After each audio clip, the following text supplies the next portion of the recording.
What are the deadliest sea creatures in the ocean? We'll talk about that on this episode.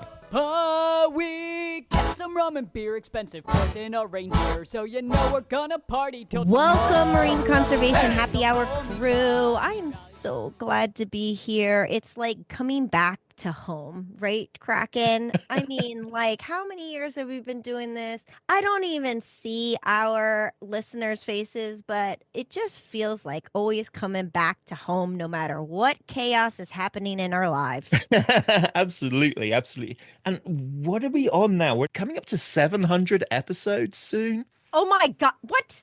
No, that's so I guess that makes sense. I mean, yeah, because 7 years. We're coming up close to 7 years. Oh my lordy, lordy, lordy! Don't that almost seems like so many. Don't age us, Kraken. Don't tell my cells what age it is. But it is great hearing you and seeing you, Dr. Kraken. You know my birthday's coming up. Oh, yes. In fact, I mailed off your birthday present. So I have it. I got it can't already. wait to see it. I want to open it up. You know how I am. I always want to open up things immediately. Well, I have a can't wait. little extra present. It didn't arrive in time to go in your parcel, but I have a little present here as well. It's called the Mermaid Game. Oh, And it's got little starfish and dice and things like that. Cute. So I'll bring that over next time I come and visit you. Well, that is awesome. So it's going to be aired close to my birthday, this episode, huh? Yeah, actually, very close to your birthday. So Very happy close. birthday! Woo! Yay! Well, this is awesome. I want to talk about the deadliest creatures. And the reason is because I didn't realize the one creature I fear the most is not even on this list. Like, are you kidding me? Are you kidding me? And then I find out I've swam with some of these creatures. And I'm like, wait a minute. Oh, absolutely. Yeah, you have swum with some of the deadliest I'm beasties in the sea. I Yes. know. So I'm like, wait a minute. I wasn't even terrified when they came anywhere near me. And yet, anyways, it's all very wild to me. So let's start with some of our more shocking, deadliest creatures. And then we'll talk about the last one at the very end. Yes, we'll talk about the Killer, killerest yes. assassin creature in the ocean at the end. Ocean assassin. Yes. The that sounds John good. Wick of sea creatures.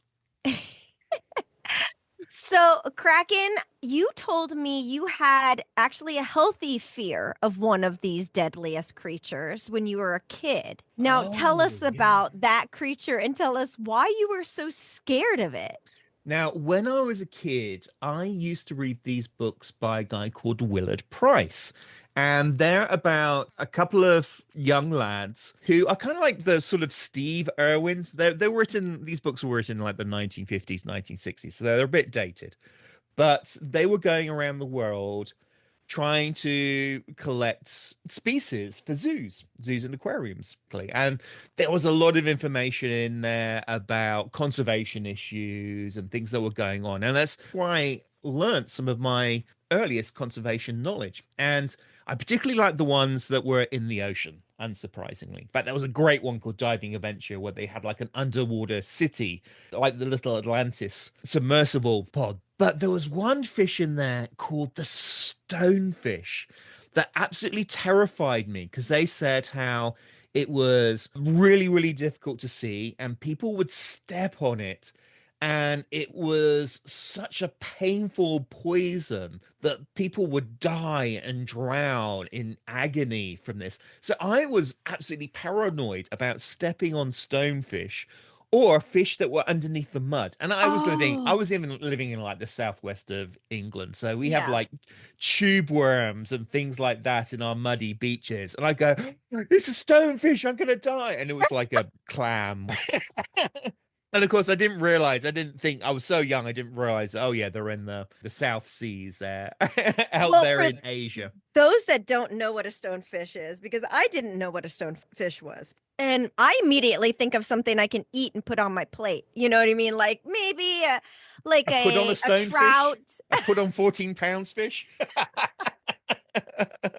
Just something like tilapia, that kind of like shape and look. I It's looked up the stonefish. That thing is terrifying looking. yeah, I Like mean it it's a is fish weird. that only a mother could love, really. It's Yes, honestly, I hate to say it, but the stonefish, it looks like it has like these strange little tentacles that almost look as if it's coral on them, Mhm. different coloration.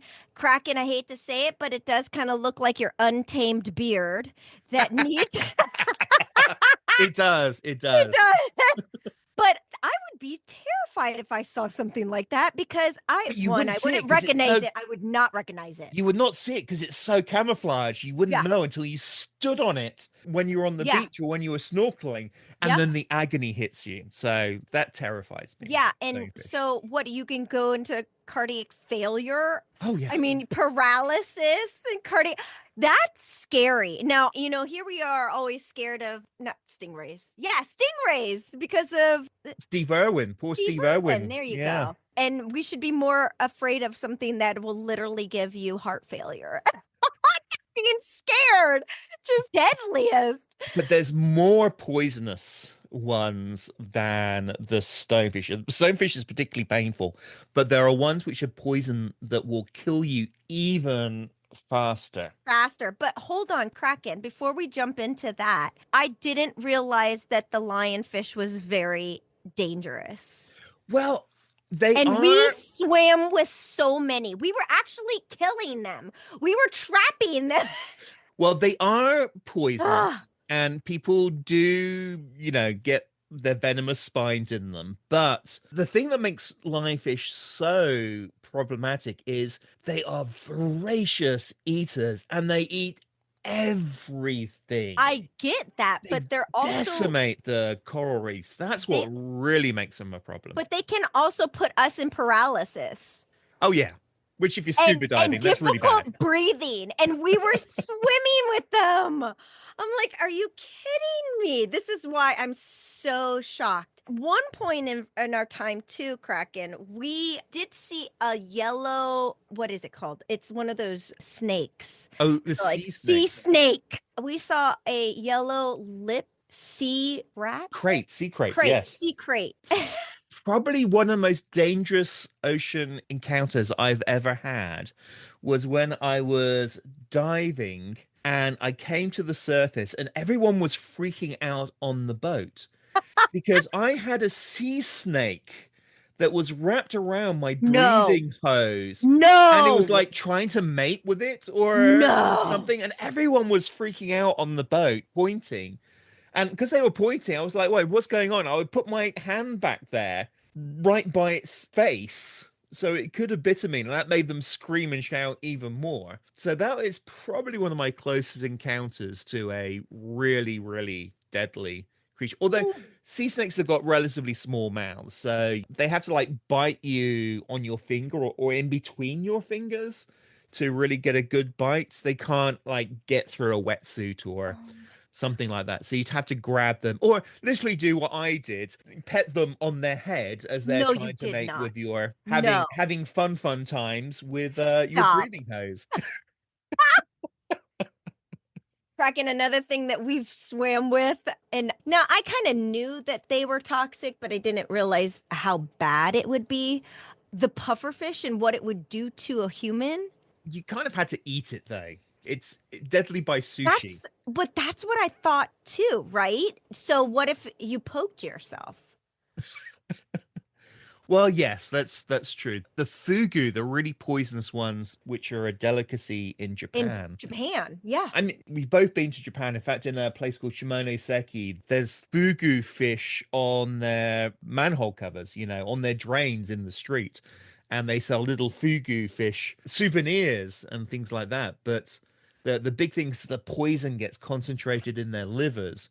And so when they cut the fish, and their livers are tiny, it's very easy to nick them and then release the poison into But the fish. And people die every year from doing sushi.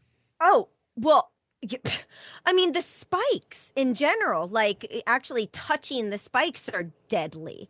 And so people that are handling, just like you said, are exposed to all these toxins. And it's apparently like a 1,200 times more toxic than cyanide. Tetradioxin is really there's a statistic that a spoonful of tetradioxin put into a reservoir could kill a city. Oh It's my so God. poisonous, and it crops up a lot in murder mysteries. So big murder mystery fans here, and Fugu tetrodotoxin does crop up a lot as the way Oh that they my murder people. But of God. course, dolphins get high by playing with some of these puffer fishes and getting their toxins in very small doses, and it makes them go a little bit woo. Yeah, so they're enjoying that. Yeah. Okay. Okay. All right, we're gonna keep on going because Dr. Kraken, this is not deadliest, but it's the most uncomfortable. Do you remember when I touched fire coral? That Oh was the yeah. most painful experience of my life. It was the most painful experience of my life. And no, it's not fatal, but to me, understanding what that was like and comparing it to something that could actually get you heart failure, I couldn't even imagine like the pain that you would be in if you touched any of these other Well, you things. need to like sit on fire coal to really prepare you for childbirth. Oh, well, probably why I don't have children. So we all know about obviously leopard seal. We've talked about Several that. people have been killed by leopard seals over the years. Yeah. They're vicious. They're Yeah. I think, absolutely well, vicious. because it tends to be scientists who are diving near leopard Yeah. seals, they actually have a very high scientist death rate. Hmm. So if you look at that, creatures are most likely to kill you if you're a scientist. That puts them pretty high there. Well, I mean, I would think also like saltwater Oh crocodiles. God, those are really, really Mean, dangerous, extremely dangerous. mean. And oh my God. Okay. And I'm scared. I'm scared of crocodiles for sure. Well, Absolutely. everything in Australia can kill you pretty much. Yeah. I'm surprised the dugongs in Australia don't swim around with knives and swords and things like that and try and kill So, you. okay. So they say that there are hundreds of attacks from saltwater Hmm. crocodiles worldwide. And the fatalities range from like 170 attacks in the last decade. And then like 85 of them were fatal. They want to eat you. Crocodiles want to eat. Yeah, crocodiles will grab you, they'll drag you underneath a log to make you go They're nice and not there tender trying to and play with gamey. you. They want to eat you, Yeah. shred you up and eat you. Great white sharks are like, sorry, mate. I thought you were an elephant seal. I don't want to body shame you or anything, but you do look I'm like a fat Yeah. elephant seal. So I just bit you and I spat you out, but unfortunately they die of shock and blood loss. But yeah, saltwater crocodiles, they're out to get you. They're going to tear you up into lots of pieces. They're going to roll around. They're going to stick you underneath a log or a rock or something so you drown. They're not good. But The most deadliest animal in the sea. the most deadly, what, as in terms of the worst assassin? Yes. The worst assassin. Now, this is going to shock everyone because they tend not to, well, they don't kill humans, but in terms of their successful murder rate of other sea creatures, They're like when they're after you, they're after you. yeah, There's no yeah. doubt about it. And they kill a lot. They kill in vast numbers because they have a voracious appetite. They eat Wow. vast numbers of creatures and they have more than a 90% success rate. And they're like ninjas. Their prey don't detect them because their prey can sense vibrations in the water, but they don't pick them up because they sneak up really, really slowly behind their prey and take them. So they're more like Alien, the creature in Jeez. Alien, the xenomorph, where it sneaks up and then suddenly the person on the spaceship turns around and there's an alien right next to them and they go and eat them. imagine this in aquatic form. This thing must be very big. No. In fact, they're dwarves for their types of creatures. The dwarf seahorse actually kills and eats more aquatic creatures than any other. It has the highest aquatic creature murder death rate than any other species. And part of that's because it's voracious appetite. They're like you, they have to eat a huge amount of food every single day, but they're incredibly effective at creeping up on their prey, which are little copepods, and then always getting their target. Sharks, as we said, they like bite stuff and, they'll take bites out of things, but they don't kill and eat their prey every time they go for it. But these things, if there's one behind you, you're toast. If you're a copepod. But they're not scary to humans. No, you'd have to be an incredibly small human because, again, dwarf seahorse, and they're very slow. Okay, so don't shrink and then go into the sea. That's what we're trying to say. Yeah, if you're very short and about a few millimeters long, dwarf seahorses are the John Wick most successful hunters, and they're of after you. The ocean. Nice. Now, in terms of a creature that actually kills a lot of humans, we should probably do a public safety thing here. The box jellyfish is probably one of the deadliest to humans because they're found in coastal beaches and places like Australia, and people just wander into them. Pick them up? Well, they just swim into them, and then their poison is so deadly, and they're just floating out there. They used to call them sea wasps, and they found that didn't work because people would yell out, "Sea wasp, sea wasp," and then the tourists who weren't Australians would be looking around in the air for like deadly bees and hornets, and would just walk into these deadly boxfish. So in terms of most dangerous creature to humans, it's probably these box jellyfish, and they're very unassuming. You can hardly see them because they're kind of translucent, very poisonous. And of course, because you're swimming, you get poisoned. Even if it doesn't kill you, it stops you being able to swim, and people drown and so forth. So yeah, I'm starting to see a pattern. Most of this is all near Australia. Yeah. Huh? Yeah.